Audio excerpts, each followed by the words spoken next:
On Christmas morning, my mother-in-law looked at my baby and said, "She's not a real grandchild." The room froze. I didn't argue. I just decided she was about to regret ever saying that. I'm glad to have you here. Follow my story until the end and comment the city you're watching from so I can see how far my story has reached.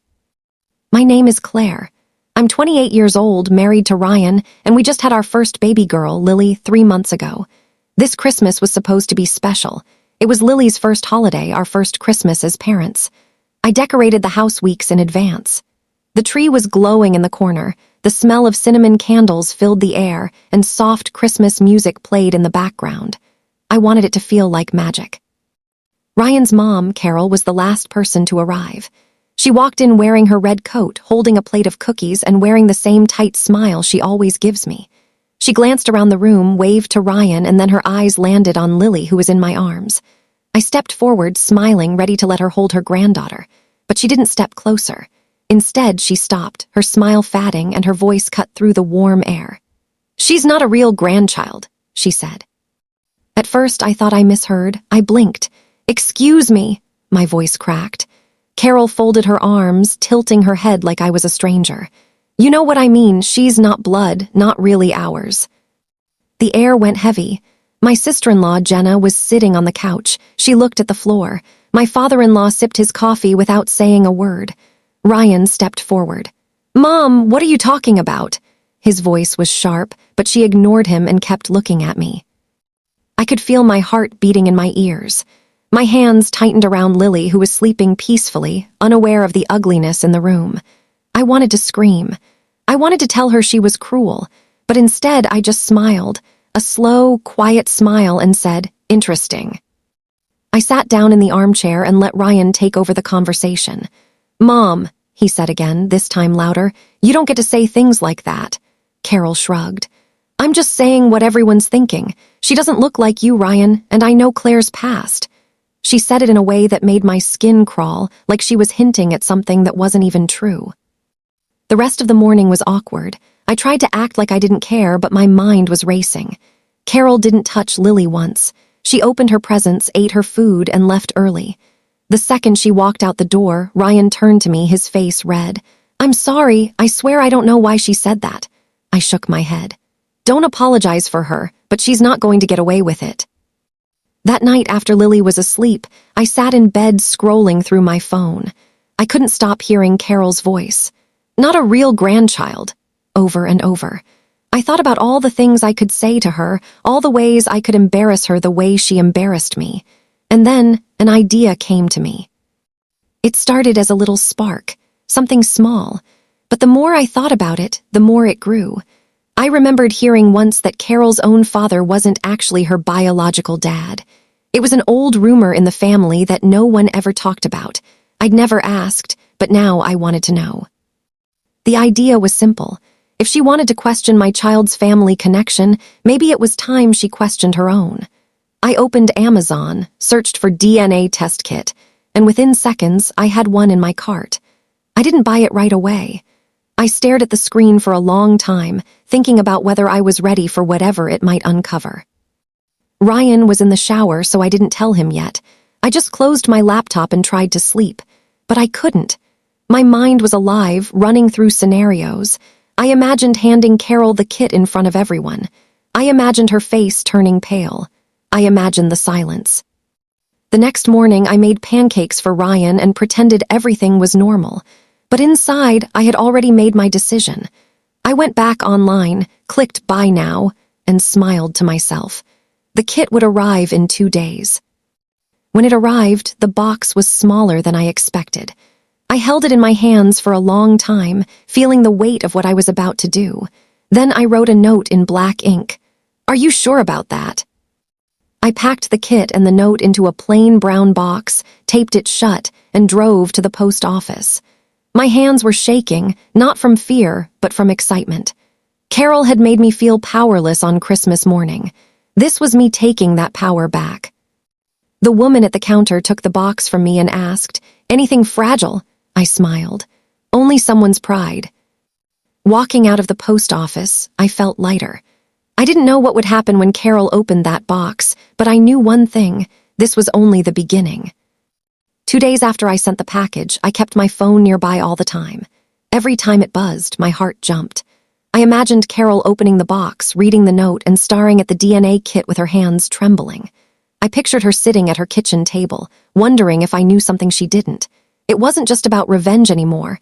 It was about making her feel the same doubt she had tried to plant in me on Christmas morning. On the third day, my phone finally rang. It was Carol. For a second, I almost didn't pick up, but then I thought, no, I want to hear her voice. "Hello," I said, keeping my tone light. Her voice was sharp but shaky. "What is this?" she asked. I pretended not to know. "What's what?" She didn't play along. "Don't mess with me, Claire. You sent me a DNA kit with a note." I let a pause hang in the air before saying, "Oh, that. Well, you seemed so sure about Lily not being family, I thought maybe you should check your own roots." She gasped like the air had been knocked out of her. "You are out of line," she snapped, but there was something in her tone, something like fear. "Am I?" I asked quietly. "You wanted to question someone's place in this family. I just gave you a chance to make sure of your own." She hung up. No goodbye, no yelling, just silence, then the click of the call ending. That told me everything I needed to know. That evening, Ryan came home from work looking uneasy. "Mom called me," he said, tossing his keys on the counter.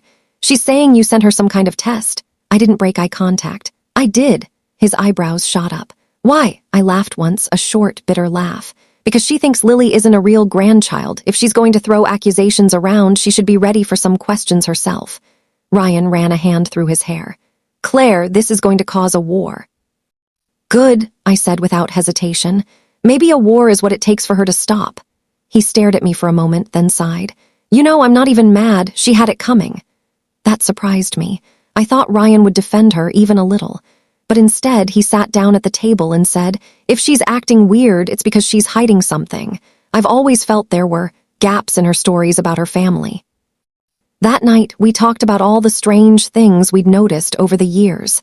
How Carol never showed pictures of her dad, how she changed the subject whenever her childhood came up. It made me even more sure that sending that kit wasn't just petty. It might actually uncover something real. The next few days were quiet. Carol didn't call again, but Jenna texted me out of the blue. "What did you say to Mom? She's been acting really strange." I typed back, just asking her to think before she talks next time. Jenna didn't respond, but I could tell she was curious. Then, a week later, the storm hit. I was feeding Lily in the living room when Ryan's phone rang. It was Carol, and her voice was shaking, not with anger, but with panic. "Ryan, I think we need to talk. In person." He glanced at me, mouthed it's her, and put her on speaker. "What's going on, Mom?" She hesitated for a long time before saying, "I took the test." My stomach flipped. Ryan leaned forward. "And," her voice dropped, "it came back, not what I expected. I think my dad isn't my real father." Silence filled the room. I looked at Ryan, he looked at me. Carol sniffled on the other end. "I don't understand, my whole life I thought." She broke off, and I could hear her crying softly. For a second, I almost felt bad, almost. But then I remembered Christmas morning, her words, the way she made me feel small. I kept my mouth shut. Ryan's voice was calm. "Mom, are you sure?" "Yes," she whispered. "The results matched me with someone I've never met before. A man who could be my real father." I could hear the shame in her tone. She was no longer the one in control. She was vulnerable now, and part of me liked that. The next day, she called again, asking if she could come over. I agreed, partly because I wanted to see her face, partly because I wanted answers. She arrived in the afternoon, wearing no makeup, her eyes red like she hadn't slept. She sat down at our table and didn't touch the coffee I poured her. "I shouldn't have said what I said about Lily," she began. "I was wrong." I raised an eyebrow. "That's a first." She ignored the jab. "I guess I was projecting. I've always felt different. I thought it was just because my dad wasn't affectionate. But now I know he wasn't really my dad at all." Ryan leaned back in his chair. "Who was he then?" Carol's lips trembled. "My mother, she must have had an affair. The man who came up in my results, his name is Daniel Cooper. He lives in Oregon. I don't know if he knows about me. I don't know if my mother ever told him." She looked at me then, and for the first time since I'd known her, she didn't look like she hated me. She looked small. "You made me face something I've been running from my whole life," she said, "and I hate you for it. But I also needed it." I didn't say anything. I wasn't ready to forgive her, but I wasn't ready to keep fighting either.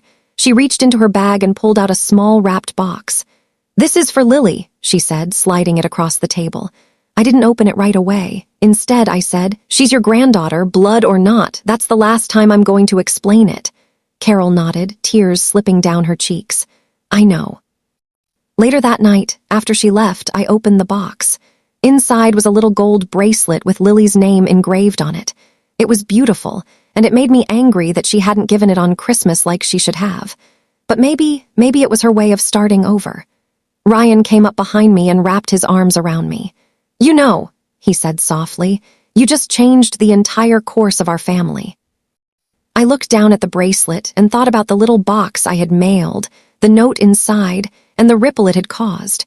And I knew he was right. The next week felt strange. Carol hadn't said much since her visit, but I knew she was thinking about her next move. She had dropped that huge revelation about Daniel Cooper and then left, like she needed to retreat into her own world before deciding what to do. Part of me thought she might ignore it forever, pretend the test never happened. But deep down, I knew Carol wasn't the type to leave questions unanswered. If there was one thing about her, it was that she always had to be in control. And right now, her life felt completely out of her control. I found out I was right when Ryan came home from work one night and said, "Mom's trying to track down Daniel Cooper." I looked up from folding laundry. "Already," he nodded. "She's been calling relatives, asking questions. She even called an old neighbor from when she was a kid." I sat down on the bed, holding one of Lily's little onesies in my hands. "Do you think this is a good thing?" Ryan shrugged. "I don't know, but I think she's desperate." She told me she feels like her whole identity just cracked in half. Few days later, Carol called me not Ryan, but me directly. That was new. "Claire," she said, her voice softer than I'd ever heard it. "I'm going to Oregon." I almost laughed. "For vacation." "No," she said quickly. "To meet him, to meet Daniel." I was quiet for a moment, trying to imagine what that would even be like. Meeting the man who might be your real father after almost 60 years. It felt like something out of a movie. "When?" I asked. "Next week. I've already booked my flight." I want you and Ryan to come with me." That stopped me cold. "Why?" "Because," she said, and her voice cracked just a little, "I think I might need family there. Real family, whether you believe it or not, you are that." It was strange, hearing her talk to me like that. The same woman who had told me my daughter wasn't real family was now asking me to be her support. My first instinct was to say no, but Ryan, when I told him, surprised me. "I think we should go," he said. "It's a big moment for her, and honestly, I'm curious." So a week later, there we were, boarding a flight to Portland with Lily in my arms. Carol was in the seat across from us, nervous and fidgeting the whole time. She had a folder in her lap with printed-out pages, emails between her and Daniel, a few photos he had sent of himself, and some old pictures of her mother from the same time period. The resemblance was there, and it was shocking. Daniel had the same pale blue eyes as Carol, the same high cheekbones. If I had to bet money, I'd say the test was right. When we landed, Daniel had arranged to meet at a quiet cafe outside the city. Carol barely touched her coffee as we waited. I could see her scanning the street through the window, her hands twisting in her lap. Then he walked in. He was taller than I expected, with silver hair and a kind face. His eyes went straight to Carol, and he stopped in the doorway like he needed a moment to process it. She stood up slowly. "Daniel?" she asked. His face softened, and he nodded. "Carol." The first few minutes were awkward. They sat across from each other, studying every detail like they were both trying to memorize what the other looked like. Then Daniel smiled just a little. "You look like my sister did when she was younger," he said. Carol's eyes filled with tears. "I think you're my father." He nodded again, slower this time. "I think so too." For the next hour, they talked about his life, about her childhood, about the gaps in her memories that now made sense. Daniel told her he had met her mother when they were both young, that they had dated briefly before she moved away. He had no idea she'd been pregnant. He had married someone else, had kids of his own, and lived his whole life not knowing about Carol. At one point, Daniel looked over at me holding Lily. "And this must be my great-granddaughter?" he asked. I smiled. "Yes, this is Lily." He leaned forward, his eyes warm. "She's beautiful." Carol looked at me then, almost as if she wanted to say something but didn't. After the meeting, we went back to the hotel. Carol was quiet, sitting on the bed with her hands in her lap. Finally, she said, "You know, I've been wrong about a lot of things, about you, about Lily, about what family means." I didn't answer right away. I wanted to see where she was going. When I saw Daniel look at Lily, it hit me, she continued.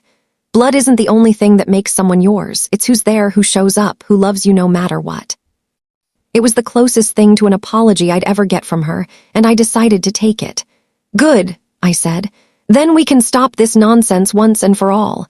She nodded, and for the first time since I'd known her, her eyes looked peaceful. The next day before our flight back home, Daniel invited us to lunch at his house. His wife, Margaret, was warm and welcoming, and his other children, now middle-aged themselves, were curious but kind. It felt like meeting a whole new branch of family we never knew existed. Lily got passed around the table, everyone taking turns making her giggle. Even Carol laughed genuinely as Daniel held her in his arms. On the plane ride home, Carol sat next to me. She didn't say much, but as we landed, she turned and said quietly, "Thank you." It was only 2 words, but I knew exactly what she meant. She wasn't just thanking me for going to Oregon. She was thanking me for pushing her to face the truth, for making her see that family is more than DNA. When we got back home from Oregon, life didn't suddenly turn perfect. Yes, something had changed between me and Carol, but years of tension don't just disappear after one trip. Still, I could tell she was trying. She started visiting more often, bringing small gifts for Lily and even offering to help around the house. She didn't make snide comments anymore. She didn't give me those judgmental looks that used to make me feel like I was constantly being tested. But there was this unspoken awareness between us, like we both knew what had happened, what had been said, and what had been uncovered, and we were carefully walking around it. The first Sunday after we got home, Carol invited us to dinner at her place. Normally, I dreaded going there, but this time I was curious. When we walked in, the table was already set, candles lit, and the smell of roasted chicken filled the air. "It's nice to have everyone together," she said, her voice calm and almost warm. Jenna was there too, and she kept glancing at Carol like she was trying to figure out what was going on. About halfway through dinner, Jenna finally asked, "So, what happened in Oregon?" Carol and I exchanged a quick look. She cleared her throat. "I found out some things about my family," she said vaguely. Jenna frowned. "What kind of things?" Carol's fork clinked against her plate as she set it down. "The kind that change the way you see yourself," she said simply, and then looked at me, almost like she was silently telling me this is as much as I'm saying right now. After dinner, while Ryan helped his dad in the garage, I stayed in the kitchen with Carol. She poured us both tea and leaned on the counter. "I know I can't erase what I said to you at Christmas," she began, "and I know I hurt you deeply. But I want you to understand, I wasn't just attacking you. I was protecting myself without even realizing it. I've always felt like an outsider in my own family, and I guess I projected that on you and Lily. It wasn't fair." I sipped my tea, not sure how to respond. Part of me appreciated her honesty. Another part of me still felt that sting from Christmas morning, the way she had dismissed my daughter. "You're right," I said finally. "It wasn't fair, but I'm willing to move forward if you are." She nodded. "I am." Over the next month, Carol became more involved in Lily's life. She came over to babysit a few times so Ryan and I could have date nights. She even asked for pictures of Lily to keep on her phone. I could see genuine affection in the way she held her now, no hesitation, no distance. But there was also something else, a softness in her overall personality that I'd never seen before. It was like meeting Daniel had broken down a wall she'd kept up her whole life. One afternoon, about a month after the Oregon trip, Carol called and asked if I could come over alone. Just me, no Ryan, no Lily. I was curious, so I agreed. When I arrived, she led me into the living room and handed me an envelope. "What's this?" I asked. "Open it," she said. Inside were copies of letters, old, yellowed, some written in neat cursive, others in more hurried handwriting. "These are from my mother to Daniel," she explained. "He sent me copies after we met. They're proof that they loved each other, even if it was short-lived. I wanted you to see them because I want you to understand why I reacted the way I did before." She sat down across from me, her hands folded in her lap. "When I saw Lily at Christmas, I saw someone I didn't recognize. I thought she wasn't ours, but really, I was seeing my own reflection. I was seeing a child who might not belong, and it scared me. That's why I lashed out." Her voice cracked. "But I know now that I was wrong. Lily belongs here, and so do you." I didn't expect to feel emotional, but I did. Maybe because for the first time she was truly vulnerable with me. I put the letters back in the envelope and said, I'm glad you're telling me this, but it still doesn't excuse how you treated me before. She nodded quickly. I know I can't change the past, but I can be better now. Over the next few weeks, Carol and I started spending more time together, not just because of Lily, but because we actually wanted to. We went shopping for baby clothes, had lunch together, and even shared a few laughs. Ryan noticed the change too. I don't know what you did, he said one night while we were cleaning up the kitchen, but she's a completely different person now. I smiled faintly. Maybe she just needed a little reality check, he chuckled. A DNA reality check. But even with the progress, there were moments where the old Carol peeked through. One afternoon, we were all at the park, and she made a comment about Lily's hair color not matching mine. It wasn't mean, but it was enough to make me pause. I gave her a look, and she quickly backtracked. I didn't mean it like that, she said, shaking her head. I believed her, but it was a reminder that change doesn't happen overnight. Still, I couldn't deny that our relationship had come a long way from that cold Christmas morning. I found myself starting to trust her around Lily, starting to believe that she actually cared. And for the first time since I married Ryan, I felt like maybe, just maybe, there was a chance for real peace in the family. One night, Ryan and I were sitting on the couch after putting Lily to bed when my phone buzzed. It was a text from Carol. Thank you for not giving up on me. I stared at it for a moment before typing back, we're family. That's what family does. And for the first time, I actually meant it. 2 months after our trip to Oregon, things between me and Carol had settled into a comfortable rhythm. She visited Lily often. She and I texted about random things, and for the first time, I felt like I could actually relax around her. But just when I thought life was finally leveling out, something happened that shook everything again. It started with a phone call from Carol one Friday morning. I was making breakfast when my phone buzzed. Claire, she said, her voice brighter than usual, I have news. Daniel is coming here. I set down the spatula. Here, as in this town? Yes, she said, almost sounding like a teenager. He and his wife are taking a road trip and they want to stop in and see me, and well, see all of you. I didn't know how to feel. On one hand, I was happy for Carol. She had found her real father, and now he was making an effort to be in her life. On the other hand, I knew that when you dig into family history, you can sometimes uncover things you weren't ready for. Still, I told her I thought it was a good idea, and she promised to call me when she knew the exact day. The following week, Carol invited us all to her house for a Saturday lunch to meet Daniel and his wife, Margaret. When we arrived, Carol was already buzzing around the kitchen, the table covered in dishes. She looked nervous but excited. They'll be here any minute, she said, straightening the silverware for the third time. Ryan went to help his dad in the backyard, leaving me with Carol in the dining room. When Daniel and Margaret finally arrived, it was like watching a movie in slow motion. Carol opened the door, and Daniel's face lit up. They hugged for a long time, like they were trying to make up for all the lost years in that one moment. Margaret smiled warmly and hugged me, then took Lily into her arms like she'd known her forever. Lunch was pleasant at first, lots of polite conversation, some laughter and stories from Daniel's past. But about halfway through the meal, Daniel leaned back in his chair and said, You know, there's something I've been wondering about. The room went quiet. He looked at Carol. When I went through my old letters from your mother, I found one that mentioned another child. Carol froze. Another child, she repeated. Daniel nodded slowly. Yes, she wrote that she was caring for both little ones while living in California. I assumed she meant you and maybe a cousin, but now I'm not sure. Ryan looked at his mom. What does that mean? Carol's face had gone pale. I don't know, she said, but her voice didn't sound convincing. Daniel tilted his head. Could you have a sibling you don't know about? The rest of lunch was filled with awkward silences and half-hearted attempts to change the subject. After Daniel and Margaret left, Carol sat in her chair staring at nothing. I can't believe this, she muttered. All my life and now this. Over the next week, Carol became obsessed with finding out the truth. She dug through old boxes in her attic, called distant relatives, and even contacted a genealogy group online. Every time I saw her, she looked more tired, like the weight of all these questions was crushing her.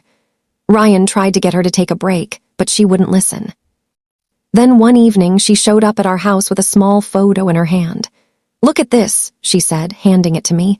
It was a faded black and white picture of a young woman holding two bobbies.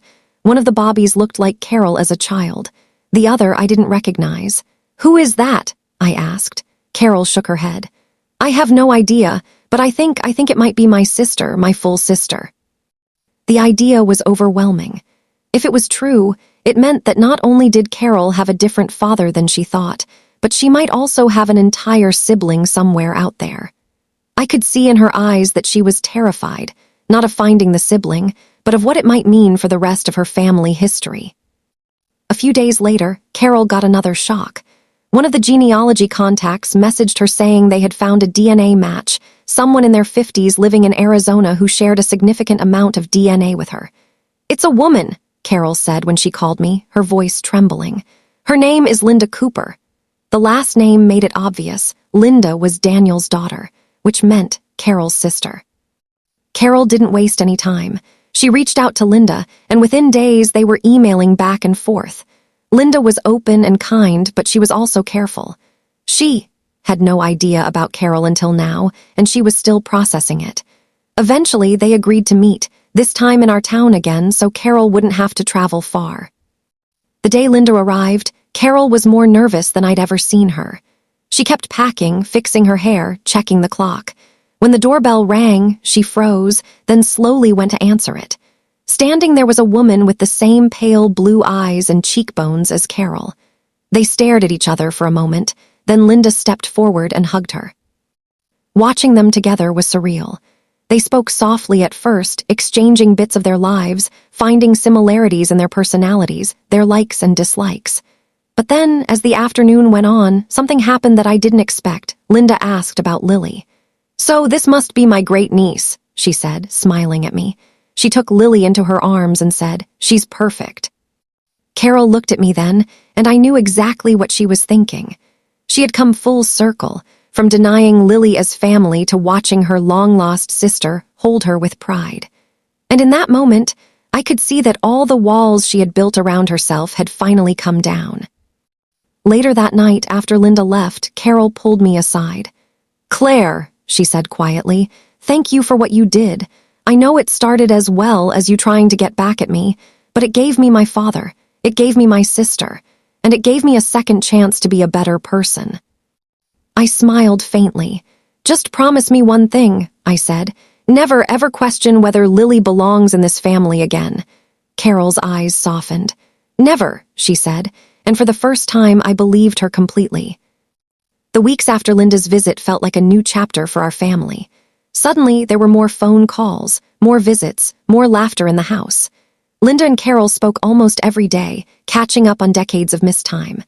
Ryan and I even went over to Carol's one evening and found her on a video call with Linda and Daniel, all three of them talking like they known each other forever. It was strange, but in a good way. The family web had gotten bigger, and for once, the energy felt warm instead of tense. But life has a way of testing you when you least expect it. And for us, that test came about a month after Linda joined the picture.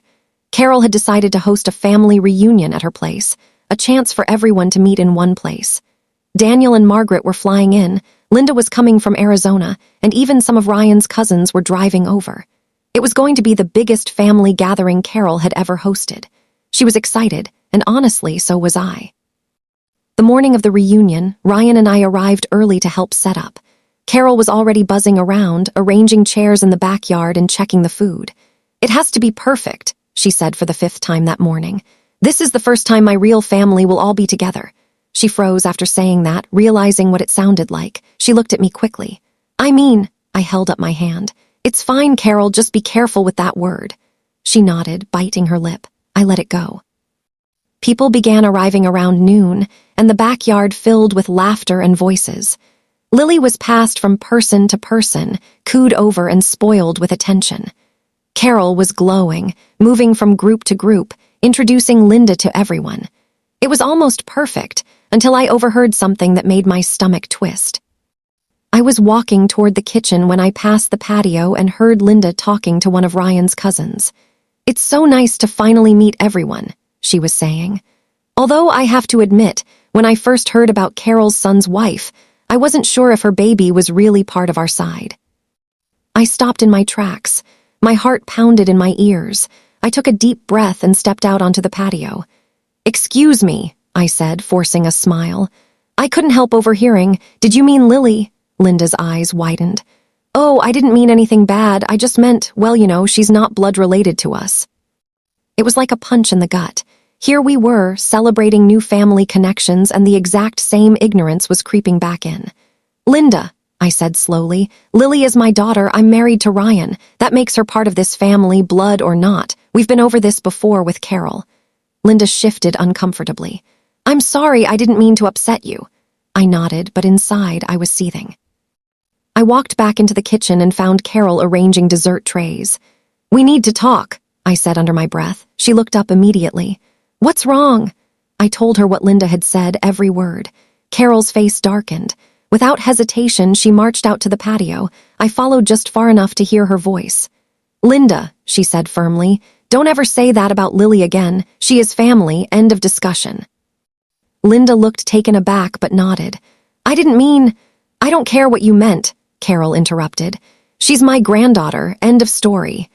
There was silence for a moment, then the conversation shifted awkwardly, and people started talking about something else.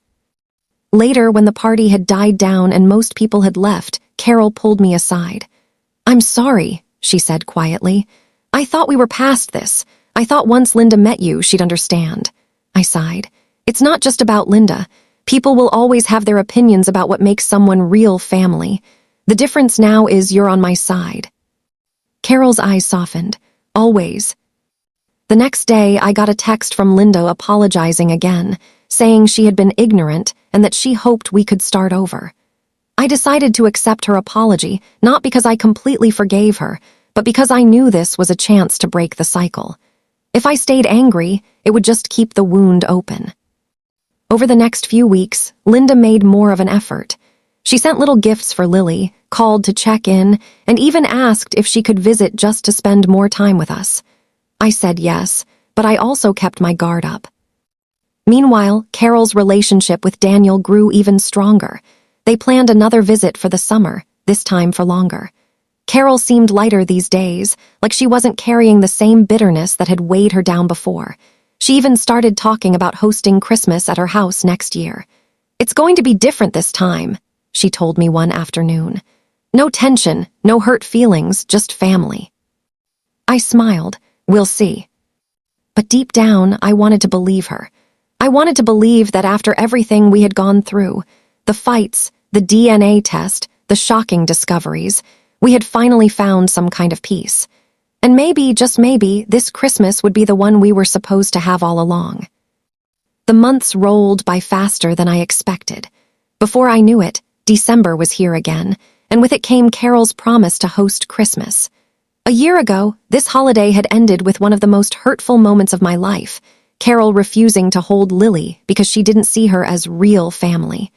Now, we were preparing to walk into her home again, but everything felt different. The week before Christmas, Carol called me almost every day to talk about decorations, food, and the schedule. "We'll have the tree in the living room, stockings for everyone, and I want you to bring Lily's favorite snacks so she's happy," she said. She even asked me what kind of cookies Lily liked so she could make them herself.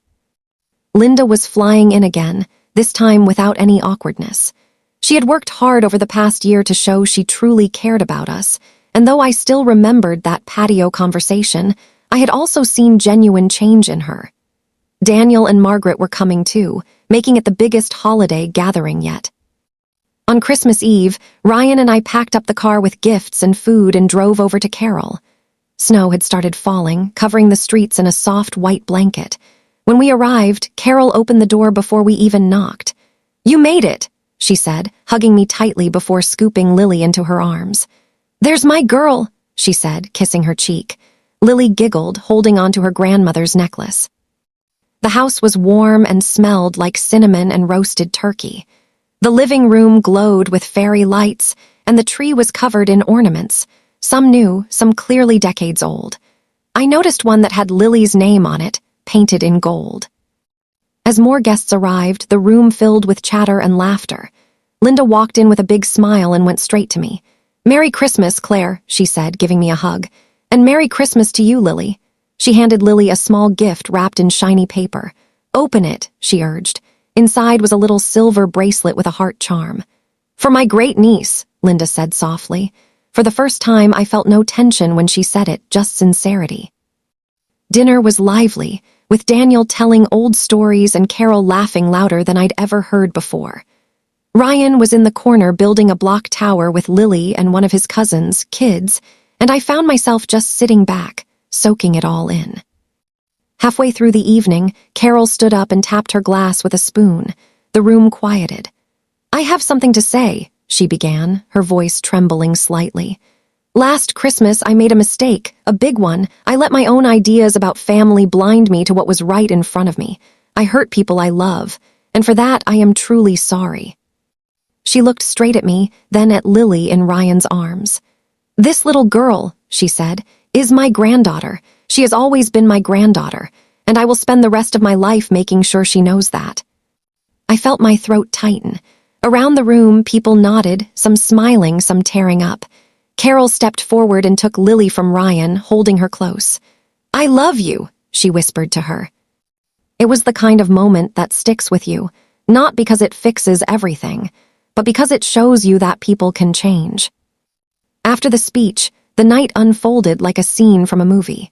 We exchanged gifts, sang along to old Christmas songs, and even went outside to watch the snow fall under the porch light. Daniel told me stories about Carol as a child, Linda asked for my cookie recipe, and Margaret took 100 pictures of Lily in her tiny red dress. When it was time to leave, Carol walked us to the door. "Thank you for coming," she said, "and thank you for giving me another chance." I smiled. "Merry Christmas, Carol." On the drive home, with Lily asleep in the back seat and snowflakes drifting down against the windshield, I thought about how far we had come. A year ago, I had sent that DNA kit out of anger. I had wanted to prove a point. But in the end, it had opened a door to truth, to healing, to family we didn't even know we had. Not everything was perfect. There were still differences, still the occasional awkward comment or misunderstanding. But now, those moments didn't break us, they made us stronger. This Christmas, I realized something. Family isn't just about blood. It's about who shows up, who stays, and who chooses to love you even when it's messy. And for the first time in a long time, I felt like we had that. I'm glad to have you here. Follow my story until the end and comment the city you're watching from so I can see how far my story has reached.